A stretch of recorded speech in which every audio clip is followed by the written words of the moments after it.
So today I'm showing you the full tutorial of African threading. So I first start off with moisturizing my hair because using the African thread can be quite drying. I prefer the rubber threads because the rubber threads are less drying than the fiber thread. Then after spraying some of my Ayurvedic spray, I add in my moisturizer. This is the curl enhancing moisturizer smoothie. I make sure that I get it through my hair, and then I also proceed to detangle my hair.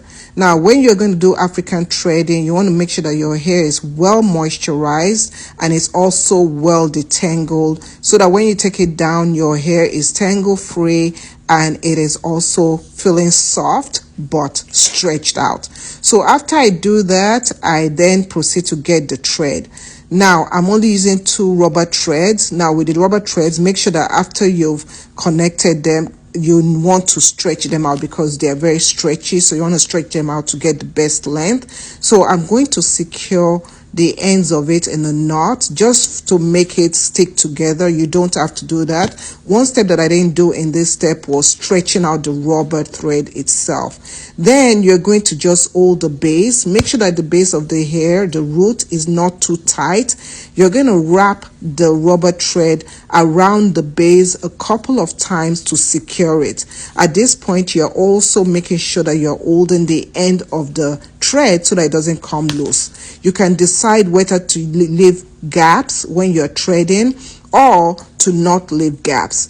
The more gaps you leave, the less stretched the hair will be. The less gaps you leave in between the thread, the more the hair will stretch out. So I am doing like a minimal stretch. So I'm leaving a little bit more gaps than I would normally do.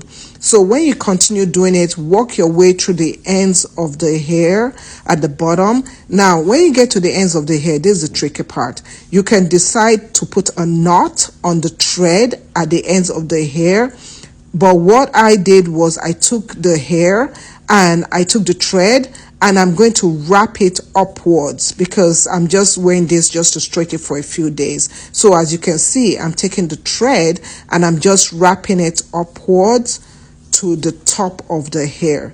Doing it this method and then tying the knot gives me more security in terms of not tying the knot on the ends of the hair. Sometimes when you tie the knots on the ends of the hair, it can actually break the ends of the hair, and I'm not about to do that.